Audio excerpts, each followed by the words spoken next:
En un artículo en la revista Esquire de los Estados Unidos titulado El derecho razonable, Peter Steinfeld pregunta: ¿cómo puede cimentarse los principios morales y legitimarse las instituciones sociales en ausencia de una cultura basada en la religión? ¿Cómo podría cimentarse una cultura si no se basa la moralidad en los principios religiosos? La respuesta obvia es que no pueden cimentarse. Si no hay absoluto religioso, no puede haber base para una verdadera ley. La gente no respetará o no obedecerá por mucho tiempo leyes que solo son conjeturas judiciales. Una sociedad perversa y sin Dios que flota sobre un mar de relativismo se da cuenta de que no tiene fundamento, ningún ancla ni ningún punto inmóvil de referencia. La ley se convierte en un asunto de preferencia y en una cuestión de poder. Una democracia, hermanos, en que en última instancia el poder reside en la gente, es particularmente susceptible al caos. ¿Existe una base absoluta para la verdad, para la ley, para la moral, para el verdadero bien y el mal? Si es así, ¿cuál es esa base? Tales preguntas son la esencia de lo que Jesús enseña en estos versículos que acabamos de leer de Mateo 5, del 17 al 20. Él declara que el absoluto es la ley del Dios eternamente soberano. Dios ha establecido su ley absoluta, su ley eterna y perdurable, y la ha dado a conocer a los hombres. Además, como el propio Hijo de Dios, Jesús declaró de manera inequívoca, sin equivocarse, que no vino a enseñar o a practicar incluso algo contrario a la ley, ni siquiera en la más mínima forma, sino a cumplir por completo esa ley.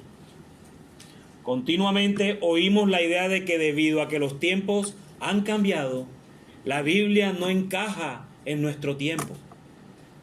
Por supuesto, la verdad es totalmente lo contrario. La Biblia siempre calza porque es la perfecta, eterna e infalible palabra de Dios. Ella es la norma por la cual se mide la verdadera talla. Es el mundo el que no encaja en la Biblia. Y no porque el mundo haya cambiado, sino porque la Biblia no ha cambiado. Por fuera, el mundo ha cambiado mucho desde los tiempos bíblicos. Esto no es nuevo. Esto ha sido siempre.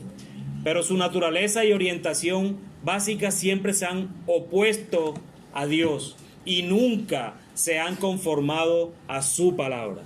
Nunca se ha conformado a su palabra. El mundo nunca se ha ajustado a las Escrituras. Nunca se ha ajustado.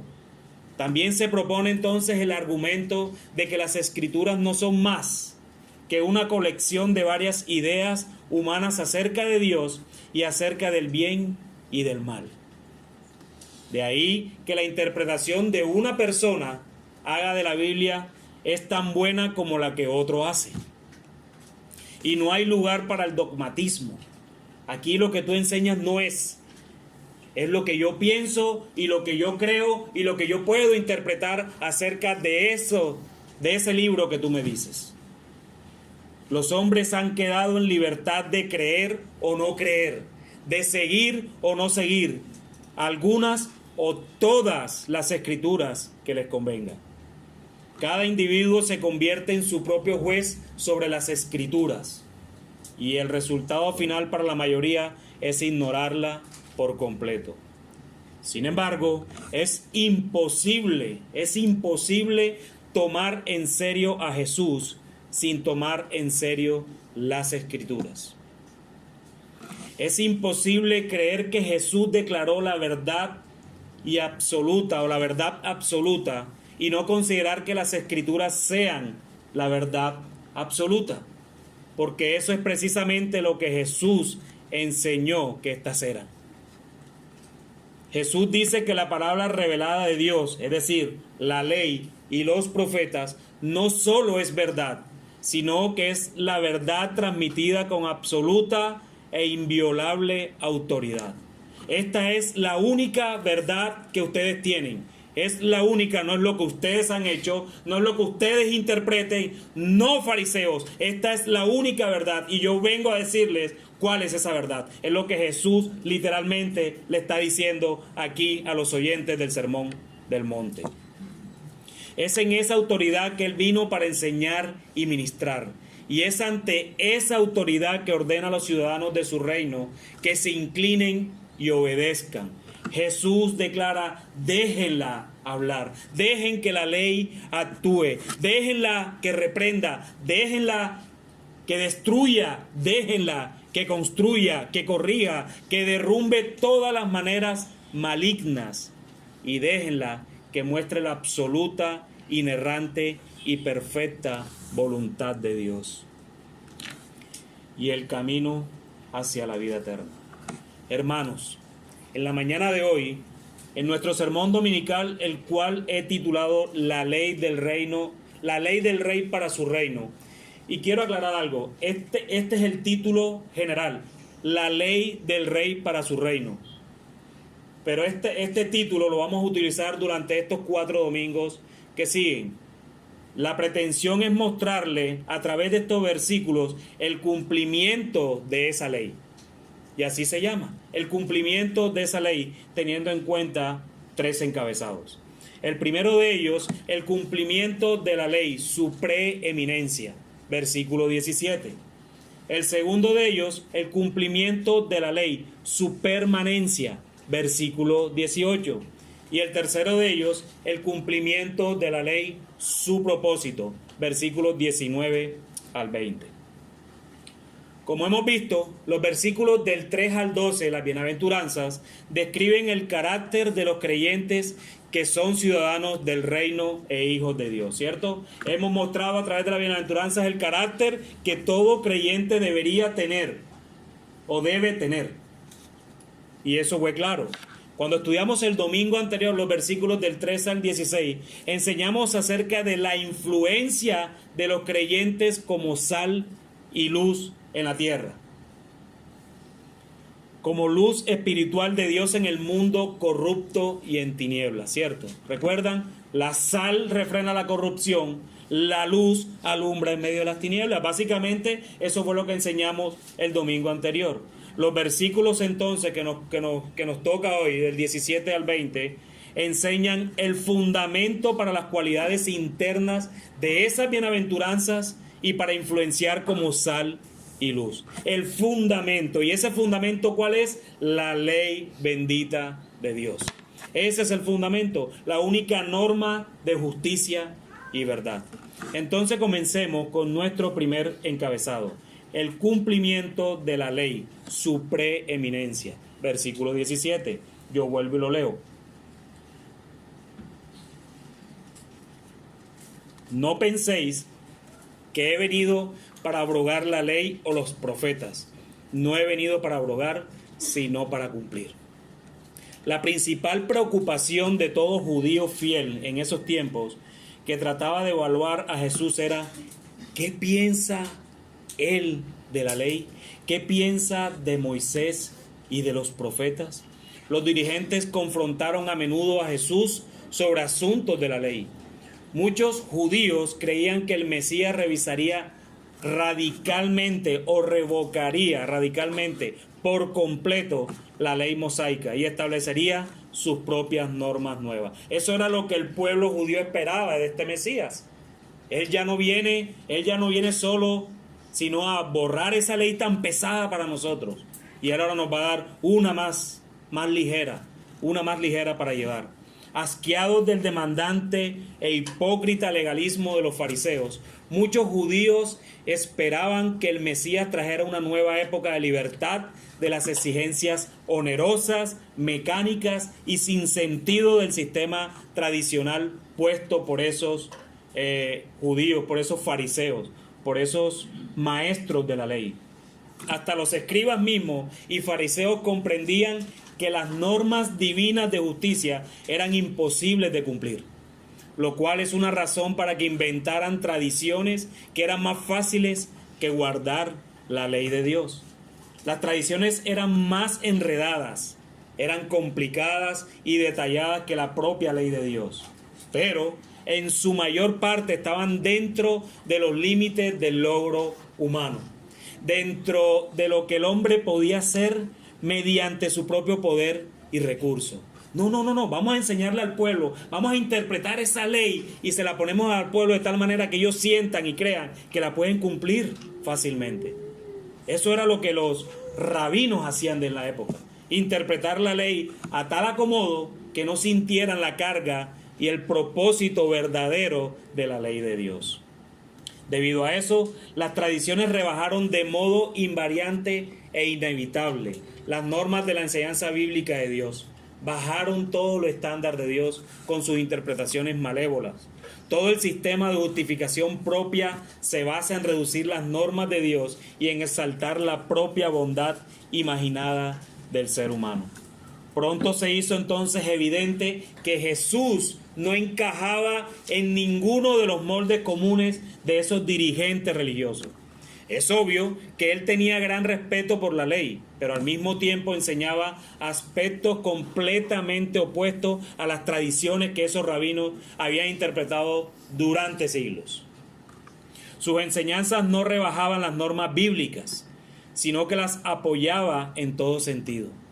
Jesús no solo puso las normas de Dios a la altura que le correspondía, no, sino que él vivió en ese nivel humanamente imposible porque para él era preeminente la ley de Dios.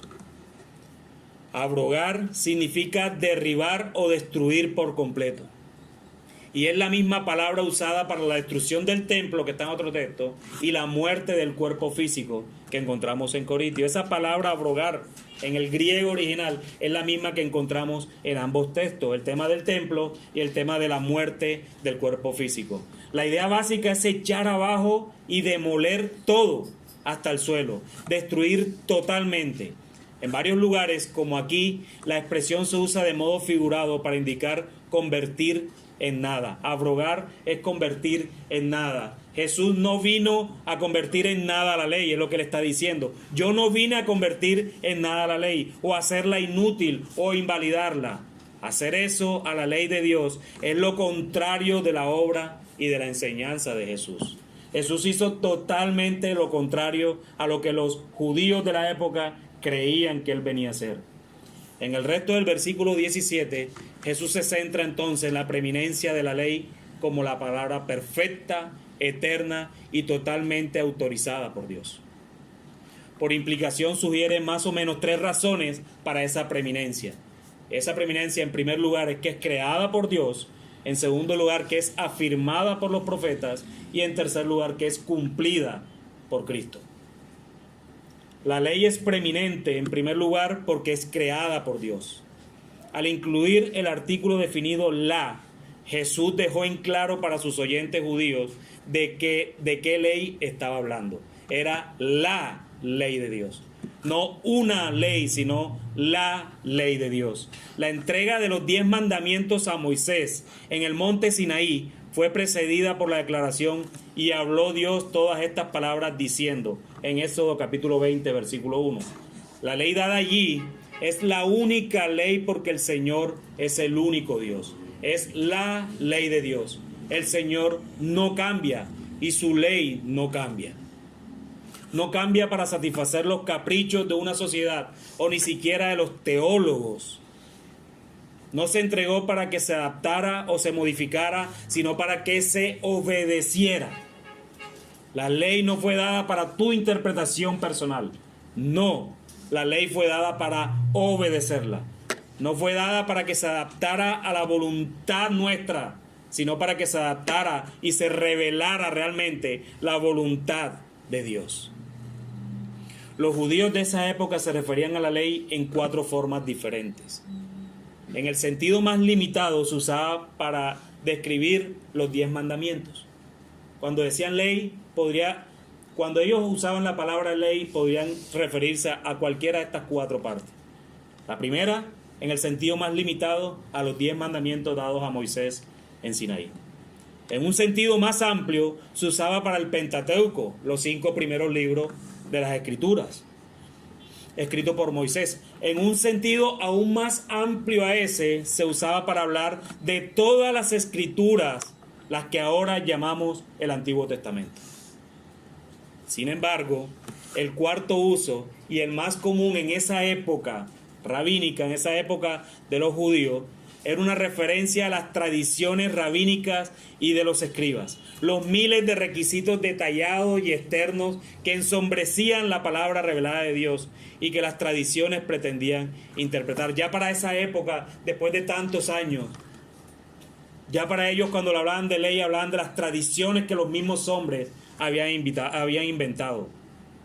Jesús dijo severamente a los escribas y fariseos que ellos habían invalidado el mandamiento de Dios por su tradición. En mismo Mateo, ahí capítulo 15, versículo 6. Por encima parecía que las tradiciones endurecían la ley, por encima, de que esos judíos habían inventado o interpretado la ley y eso la volvía más dura. Pero en realidad, hermanos, la hacía mucho más fácil. La hacía mucho más fácil porque la observancia era totalmente externa. Era totalmente externa. Guardar las tradiciones exigía gran cantidad de esfuerzo, pero no exigía obediencia sincera ni fe en Dios. Pero la ley también es preeminente porque la afirman los profetas, quienes la reiteraron y la reforzaron. Todas sus advertencias, amonestaciones y predicciones se basaban directa o indirectamente en la ley mosaica. La revelación de Dios a los profetas era una extensión de su ley. No era que estaba cambiando la ley diciéndole a los profetas que hablaran al pueblo. No, era una extensión de esa misma ley. Los profetas expusieron la ley moral, la ley judicial y la ley ceremonial, ya que hablaron de idolatría, adulterio, mentira, hurto y de todos los otros 10 mandamientos. Advirtieron a los reyes, advirtieron a los nobles, pero también advirtieron al pueblo en general en cuanto a guardar las leyes que Dios les había dado para su gobierno, estilo de vida y adoración. Pero también, no obstante, la razón culminante para la preeminencia de la ley fue su cumplimiento por parte de Jesucristo, el propio Hijo de Dios, cumpliendo la ley. No penséis que he venido para abrogar. En su encarnación, en la obra de su Espíritu Santo, en su encarnación, en la obra de su Espíritu Santo, a través de la iglesia y en su segunda venida, Jesús cumplirá toda la ley. El Antiguo Testamento está completo. Es todo lo que Dios quiso que fuera. Es una imagen maravillosa, perfecta y completa del reino venidero y de su reino. Y Jesús el Rey vino para cumplir eso en todo detalle. En el Antiguo Testamento no solo se anuncia la llegada del Mesías. Desde el Antiguo Testamento también se anuncia el final de los tiempos. Esa es la ley. Y eso aún no ha sido cumplido. No significa rellenar, sino completar. No significa agregar, sino consumar lo que ya está presente. Jesús no añadió ninguna nueva enseñanza básica, sino que más bien clarificó el significado original de Dios. Yo no he venido a abrogar, yo he venido a cumplir. No es lo que ustedes interpretan, es lo que yo os digo. Y eso es lo que vamos a ver en el transcurso de estos sermones cuando entremos a los próximos domingos. Oísteis que fue dicho, yo os digo. Y eso es lo que básicamente Jesús vino a decir. El mismo Dios interpretando a Dios. No era lo que ustedes decían, fariseos. No le sigan a ellos por sus enseñanzas. No, esa interpretación es falsa. Pero lo más importante, como el Espíritu sin duda alguna tiene la intención de resaltar aquí, es que Jesús cumplió el Antiguo Testamento siendo él mismo su cumplimiento. Él mismo es su cumplimiento. No se limitó a enseñarlo y a ejemplificarlo en su generalidad, sino que fue su plenitud. Jesús es plenamente allí en el cumplimiento de la ley. El Señor no vino simplemente a enseñar justicia y a modelar justicia, sino que vino como la justicia divina. Lo que dijo y lo que hizo reflejó lo que Él es. Él no vino a decir que es justicia, a moldearla. No, Él es la justicia divina. Es su plenitud. Y yo te pregunto, hermano, ¿la ley de Dios es preeminente para ti? ¿Está colocada en ese lugar infinitamente superior a todas las demás cosas en tu vida? O quizás tendemos a ser como esos fariseos que esperaban que Jesús les dijera: esos mandamientos que ustedes inventaron son mejores que la ley de mi Padre, el cual es eterno y no cambia. Tengamos mucho cuidado, hermanos, de no estar colocando la ley de Dios, su palabra, en el lugar que debe estar. Y más bien andemos inventando mandamientos de hombres que lo único que nos hacen es condenarnos delante del Dios tres veces santo. Cuidado, hermanos, cuidado con ello, de estar poniéndonos mandamientos que el Señor nos ha mandado. Nuestro corazón, hermanos, se lo digo, nuestro corazón tiene una tendencia muchas veces legalista.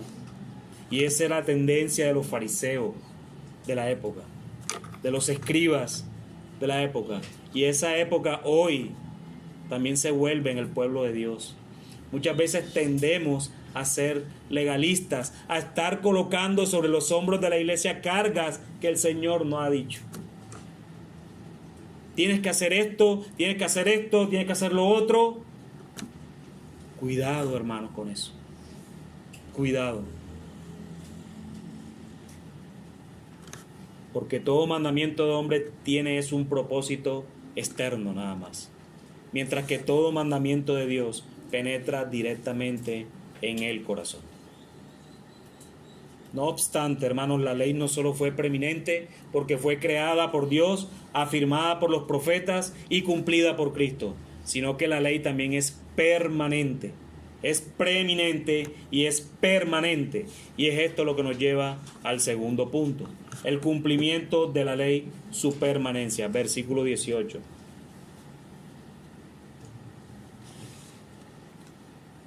Porque de cierto os digo que hasta que pasen el cielo y la tierra, ni una jota ni una tilde pasará de la ley, hasta que todo se haya cumplido. También el judío sincero de la época de Jesús sabía que no podía cumplir todos los requisitos de la ley mosaica y que ni siquiera podía cumplir todas las tradiciones desarrolladas a lo largo de los años por los rabinos y los escribas. Muchos esperaban que el Mesías rebajara las normas de Dios a un nivel que pudieran manejarse. Al iniciar su declaración con "de cierto digo", Jesús confirmó la importancia especial de lo que estaba a punto de manifestar. De cierto era un término de afirmación fuerte e intensa. El Señor estaba diciendo: les aseguro esto de manera absoluta, le aseguro esto sin reserva alguna y con la autoridad más plena. De cierto. Es muy insensato entonces preguntar: ¿qué tiene que decirnos hoy la Biblia? Un libro con 2000 años de antigüedad. La Biblia es la palabra eterna de Dios, la cual es viva y eficaz y es más cortante que toda espada de dos filos. Hebreos capítulo 4, versículo 12.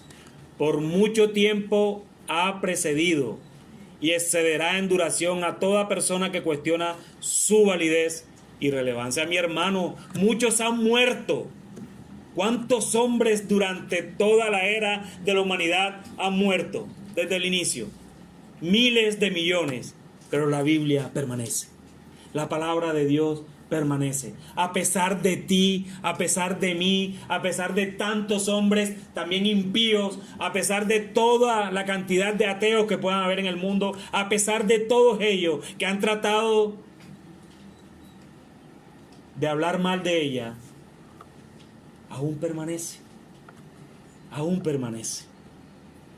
La providencia de Dios es más fuerte que cualquier deseo pecaminoso del hombre. Ni una jota ni una tilde pasarán de la ley, continuó diciendo Jesús. Una jota se traduce de la palabra iota, la letra más pequeña del alfabeto griego. La más pequeñita del alfabeto griego. Pero para los oyentes judíos habría representado la yod, que es la letra más pequeña del alfabeto hebreo, que se parece a algo así como un apóstrofe. Una cosita. Los que son hinchas del Barça, cuando escriben Barça, ¿sabes que le ponen una cosita ahí abajo de la G? Algo así. Una cosita así.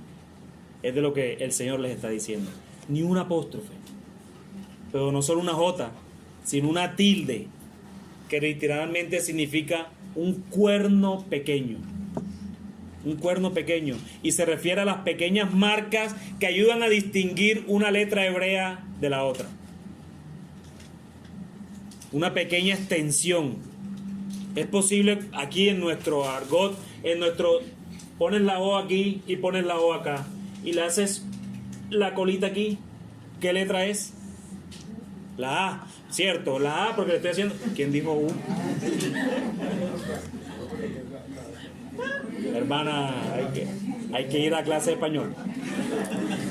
No, la A, bueno, eso que lo hace diferente a la otra, de eso está hablando el Señor aquí.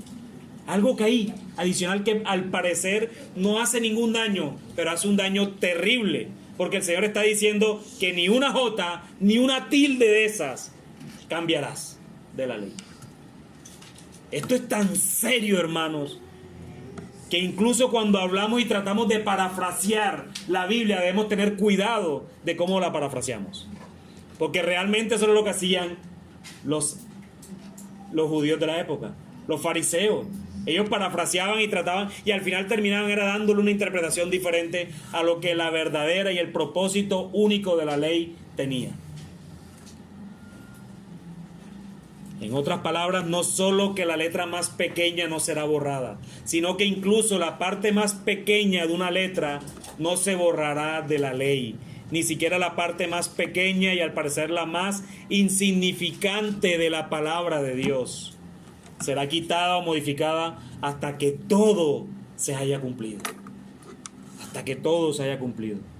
El Señor usó la autoridad de las Escrituras para establecer su propia autoridad. Cuando Juan el Bautista envió a algunos de sus discípulos a preguntarle al Señor, ¿eres tú aquel que había de venir? ¿O esperamos a otro? Respondiendo Jesús le dijo, id y haced saber a Juan las cosas que oís y veis. Los ciegos ven, los cojos andan, los leprosos son limpiados, los sordos oyen, los muertos son resucitados y a los pobres es anunciado el Evangelio. Mateo 11, 3 al 5. En esa respuesta Jesús volvió a referirse al mismo pasaje de Isaías que predecía al Mesías y su obra. Su autoridad era la misma Escritura. Cuando limpió el templo al regresar a Jerusalén por última vez, Jesús defendió su acción basándose en ¿qué? En la Escritura. ¿No está escrito, dice Jesús? ¿No está escrito, mi casa será llamada casa de oración para todas las naciones?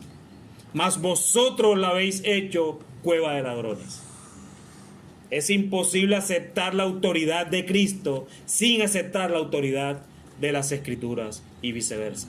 Ambas permanecen juntas y eso lamentablemente es el daño que le viene haciendo toda esta teología liberal en estos tiempos. Jesús te ama. Ven, acepta a Jesús en tu corazón, tergiversando las realidades bíblicas. Jesús ama al pecador, pero aborrece al pecado. ¿Les suena familiar toda esa frase? Y yo te pregunto, ¿quién es el que va al infierno? ¿El pecado o el pecador? Entonces Jesús no ama al pecador, porque Dios aborrece el pecado. No puede amarlo. No es compatible con su ser. Acepta a Cristo en tu corazón. Él está tocando la puerta. No, hermanos, nada de eso dice la Escritura. Entonces no han cambiado los tiempos, siguen igual, y eso es lo que ese tipo de doctrinas le ha hecho tanto daño terrible y han blasfemado 1000 veces a Cristo por causa de ello. Él te va a solucionar todo tu problema financiero. No, ¿quién dice eso? ¿Quién prometió eso? En su ley no lo ha prometido. Más bien nos ha prometido que en el mundo tendremos aflicciones. Eso es lo que Dios sí ha prometido. No que te va a solucionar todos tus problemas. Tal vez sí, y gloria a Dios por ello. Pero no es un dogma bíblico. No es. Y eso, hermanos, es lo que le ha hecho tanto daño al evangelio light que predican hoy en las iglesias. Pero es imposible entonces aceptar la autoridad de Cristo sin aceptar la autoridad de las Escrituras. Ambas permanecen juntas. Tú no puedes desligar a Cristo de la Escritura. No puedes, porque es cuando sale eso. Mira que Jesús te ama. No. Bendita palabra de Dios, bendita ley que permanece para siempre, hasta que todo se haya cumplido. No hasta que se cumpla una parte, hasta que todo se haya cumplido. Les aseguro que hasta que llegue el fin de las cosas, ni un apóstrofe ni aún la letra más pequeña pasará de la ley de Dios. La ley de Dios es totalmente atemporal y por eso es permanente. Mi hermano, tú y yo nos acabaremos con el tiempo. Su ley no, porque la ley procede de Él y Él es eterno. Si Él es eterno y todo lo que procede de Él es eterno. ¿Podemos contemplar qué tan limitados somos delante de un Dios eterno? Donde todo lo que procede de Él es eterno, su amor es eterno, su justicia es eterna, su misericordia es eterna, su poder es eterno, pero también su palabra y su ley son eternas. ¿Sí ven lo pequeño que somos? Aún más pequeños que alguna jota o alguna tilde de la ley de Dios, porque ellas permanecerán.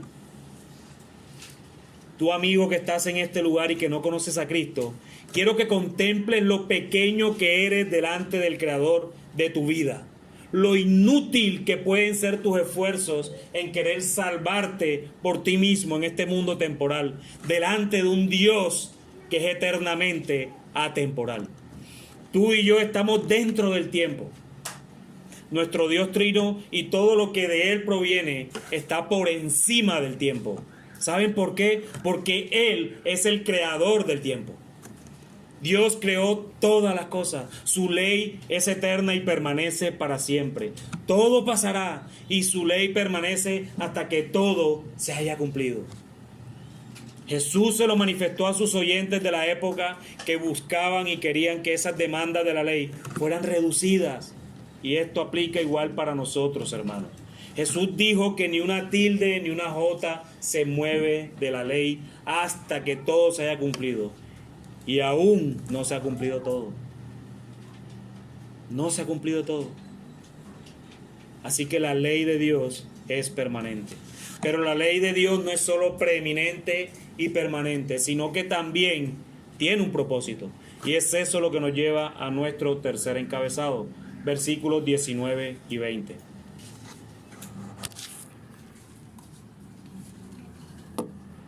De manera que cualquiera que quebrante uno de estos mandamientos muy pequeños y así enseñe a los hombres, muy pequeño será llamado en el reino de los cielos. Mas cualquiera que los haga y los enseñe, este será llamado grande en el reino de los cielos.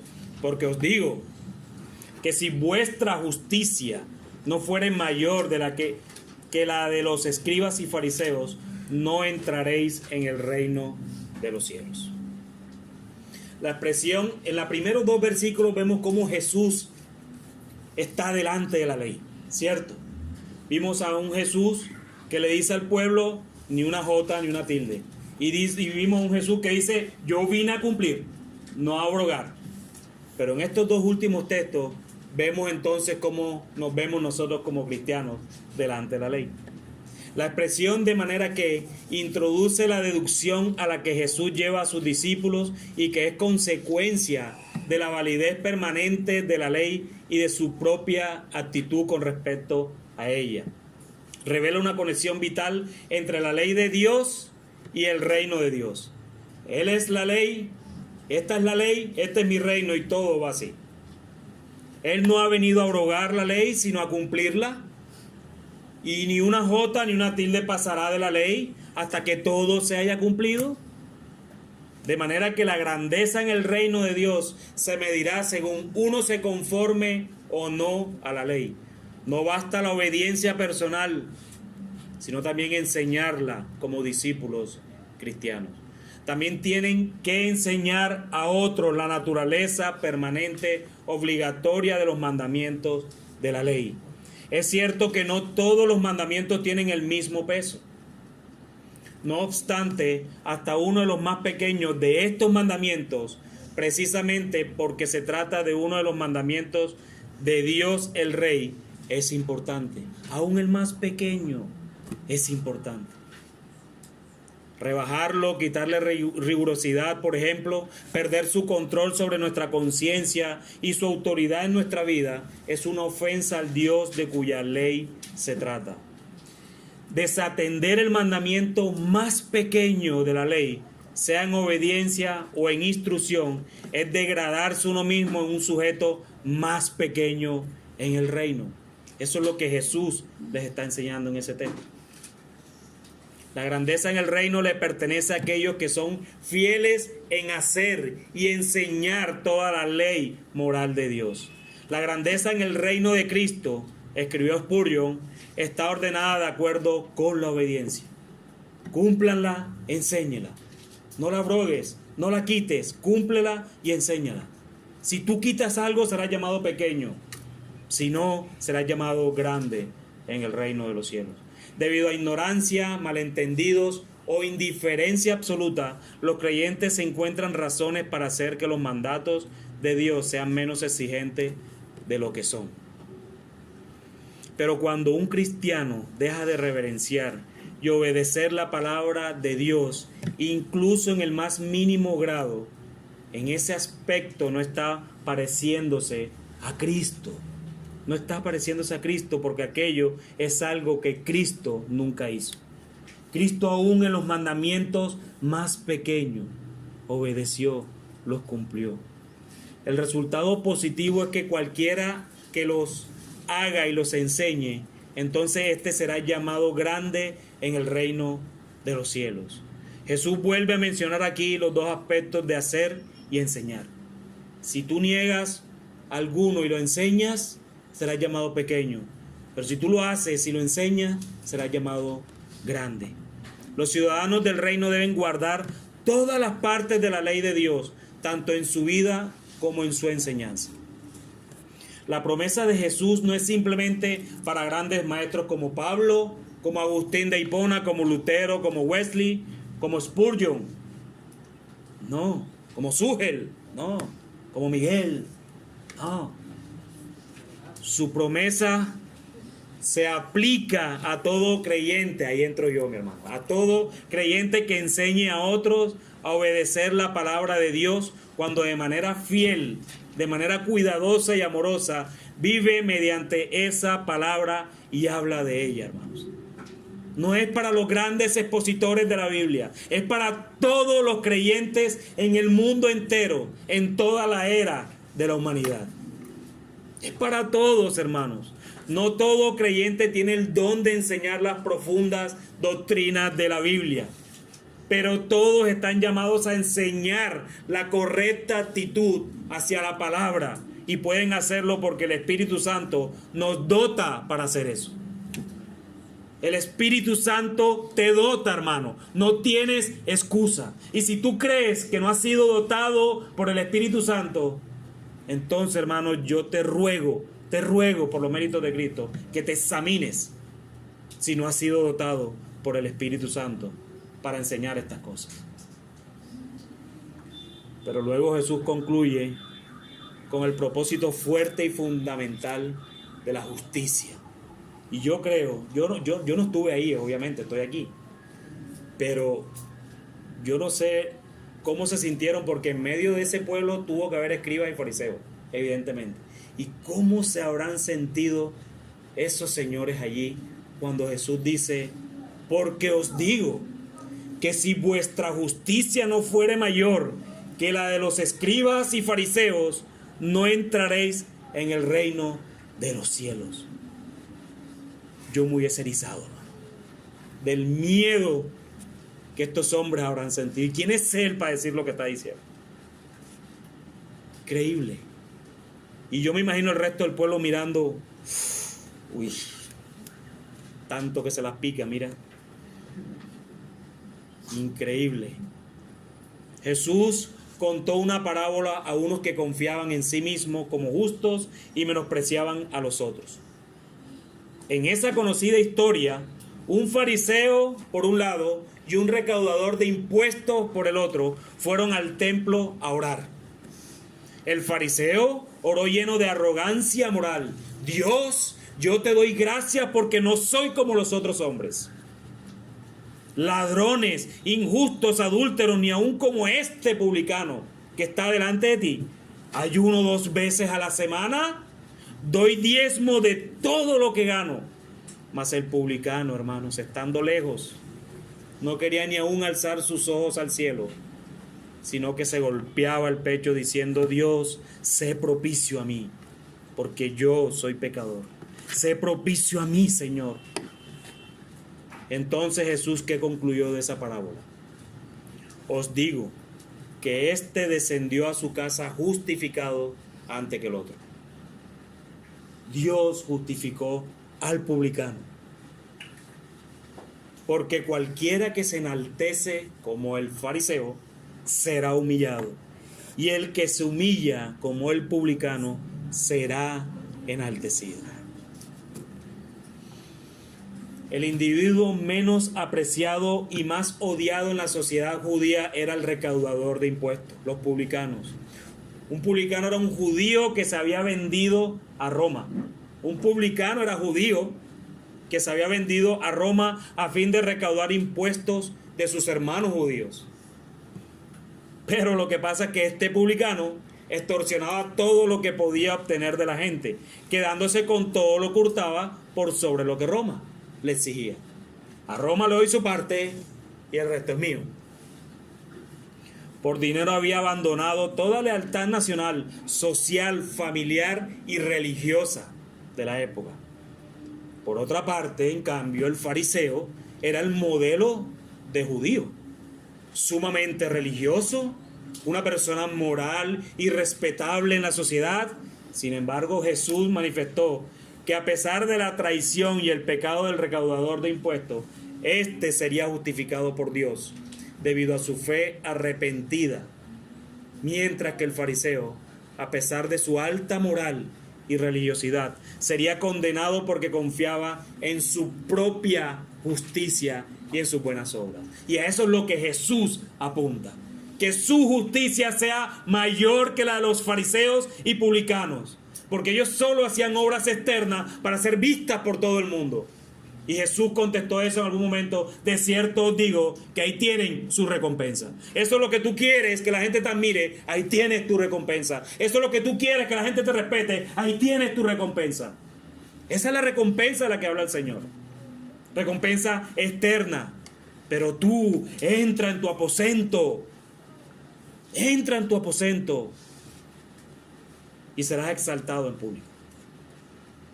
En el pasaje actual, el versículo 20, Jesús enseña que el tipo de justicia ejemplificada por los fariseos no era suficiente para obtener entrada al reino de Dios. Para los oyentes de Jesús, legalistas y orientados en sus obras, esto fue sin duda alguna lo más radical que alguna vez se les había enseñado.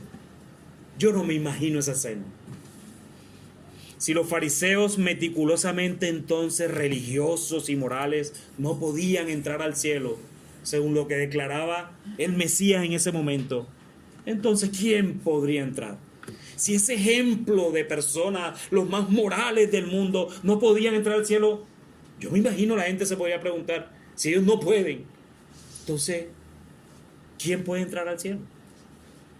La verdad implícita de Mateo es esta: el propósito de la ley de Dios era mostrar que a fin de agradar a Dios y ser digno de la ciudadanía en su reino, se requería más justicia de la que alguien posiblemente podría tener o lograr por sí mismo. Era mayor que la que tú y yo, mayor que la que los fariseos de la época podrían lograr por sí mismos. Era mayor que eso. El propósito de la ley no era mostrar qué hacer para hacerse aceptable. No, mucho menos exponer cuán bueno ya se era, sino mostrar lo totalmente pecadores e indefensos que son todos los hombres en sí mismos. El propósito de la ley es mostrar lo necesitado que somos. Así como el Señor indicó a los judíos en la primera bienaventuranza, en el versículo 1, el paso inicial hacia la ciudadanía del reino es la pobreza de su espíritu, la pobreza del espíritu de una persona. O sea, reconocer la propia y total desdicha e insuficiencia delante de Dios. No era lo que los fariseos procuraban.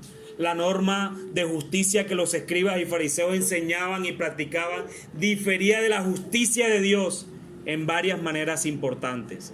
Era externa la ley de ellos, era parcial, era redefinida y era egocéntrica. Y esto fue lo que nos mostró Jesús en ese evento entre el publicano y el fariseo. Era externa, yo hago esto, él no lo hace. Era externa, egocéntrica, parcial y redefinida, porque no era así como había sido dada por el Señor. La justicia que Dios requiere de los ciudadanos de su reino es mayor que la de los escribas y fariseos. El término mayor se usa para un río que se desborda por sus orillas, haciendo hincapié en lo que es muy superior o normal. El Señor requiere justicia genuina, santidad verdadera que excede todo lo humano y que existe únicamente en un corazón regenerado, en ningún otro. Por eso en el corazón de los judíos, de los fariseos, de los escribas, no estaba ello. Estaba a mostrarse por sí mismo. Querían que los vieran a ellos. Era una justicia externa, temporal, egocéntrica, insuficiente delante del Señor. No, el Señor requiere corazones regenerados. Por eso es que el Sermón del Monte es para creyentes, porque un no creyente jamás podrá cumplir con las demandas de la ley. Y si bien nosotros como creyentes podemos pecar, pero tenemos que ir nuevamente al Señor en arrepentimiento. Y tal vez no podemos cumplirlos perfectamente, pero el deseo en el corazón de un creyente debe estar quererlo hacer siempre. Esa imposibilidad lleva al individuo sincero a preguntarse cómo se obtiene un corazón tan santo. Lo lleva a hacer la pregunta que los mismos discípulos de Jesús le hicieron un día. ¿Quién pues podrá ser salvo? ¿Y qué le contestó Jesús? Para los hombres esto es imposible, mas para Dios todo es posible. Aquel que demanda justicia perfecta proporciona justicia perfecta. Aquel que la demanda, él mismo la da. ¡Wow! Aquel que nos habla del camino de entrada al reino es él mismo el camino. El rey no solo fija la norma de la justicia perfecta, no, sino que él mismo lleva esa norma a cualquiera que esté dispuesto a entrar en el reino bajo las condiciones de su rey, no las condiciones propias. El hombre no es justificado por las obras de la ley, sino por la fe en Jesucristo. Por eso somos justificados, por cuanto por las obras de la ley nadie será justificado. La ley no fue dada para justificar como los fariseos y los escribas sí creían. Ellos creían que cumpliendo ciertas normas, los 2000 requisitos que dieron a la ley, con eso yo llego al cielo. No, hermanos, para eso no fue dada la ley. La ley es el ayo que te lleva a que tú tienes que decir, necesito un Salvador porque yo no puedo, Señor, ayúdame. Y es allí cuando eres justificado por el Señor en Cristo. Es allí. Esa es la justicia mayor de la que el texto habla. Hay una justicia mayor y es la justicia de Cristo. Y los que estamos en Cristo, esa justicia ha sido imputada en nosotros. Por eso la justicia del creyente es 1000 veces superior a la justicia de los fariseos y de los publicanos. Y si tú estás en este lugar y no conoces a Cristo, o de repente crees que le conoces y te estás enfrentando a su ley y sabes que no lo eres, amigo, no es un simple conocimiento vano acerca de Jesús como un personaje histórico. No, todo el mundo lo conoce.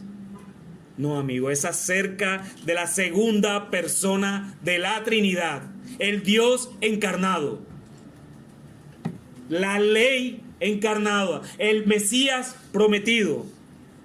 Ese que le dijo a los fariseos que su justicia era vana, es el mismo Mesías que te dice a ti hoy que esa misma justicia en la que vives tú, amigo mío, esa justicia es vana. Sin Cristo no eres nada. No vas a hacer nada. Es vana. No entrarás al reino de Dios por tus propias obras. No, amigo, jamás. Nunca pienses en que podrás llegar al cielo por tu propia justicia. No.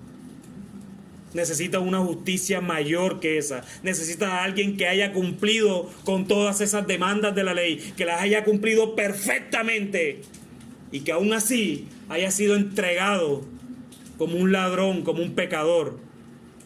Y ese solo es Cristo. Fue, es y será en la era de la humanidad solo Cristo. No depende de ti, amigo, depende de Él. Corre en arrepentimiento y fe a tu Señor. Y así como el publicano reconoce que no podrás solo porque necesitas un Salvador, yo te ruego, te lo imploro, que no seas como los fariseos que cumplían externamente para mostrarse en la sociedad. No, sé como el publicano que viendo lo santo que es Dios, sabía que necesitaba ser justificado porque solo no podía. No podrás solo, querido amigo. Mira a Isaías, cuando contempló en esa visión al Dios 3 veces santo. ¿Qué fue lo que dijo Isaías? ¡Ay de mí que soy muerto! O incluso la visión del apóstol Juan, cuando contempló la gloria de Dios, cayó como muerto. Y fueron regenerados, fueron justificados, fueron santificados. Y tengo la plena certidumbre que hoy son glorificados con el Señor. No depende de ti. Si tienes dudas, quédate, no te vayas. Porque no sabes en una hora qué va a pasar. Y me dolería que te fueras sin conocer a tu Creador. Y a ti, mi hermano amado. Jesús vino a cumplir la ley, no a bajar el estándar de ella. No ignores los mandamientos más pequeños para que no seas llamado pequeño en el reino al cual perteneces ya. Cúmplelos por amor al que los dio y enséñalos a otros. Pero sobre todas las cosas recuerda que nuestra justicia es mayor que la de los fariseos porque fue Cristo quien nos imputó esa justicia. No trates de inventar mandamientos de hombres. Cumple con los mandamientos de Dios. Que el mismo Dios que las dio, te dio su espíritu para poder caminar felizmente esa ley eterna, santa y justa, mi hermano. Mi hermano amado, recuerda que algún día todo esto pasará, hermano. Todo esto va a pasar y estaremos juntos adorando al Rey de Reyes. Esto solo es un poquito de tiempo. Así vayan 2000 años. Pero es un poquito de tiempo con respecto a la eternidad que estaremos con nuestro bendito y amoroso Señor Jesucristo. Amén.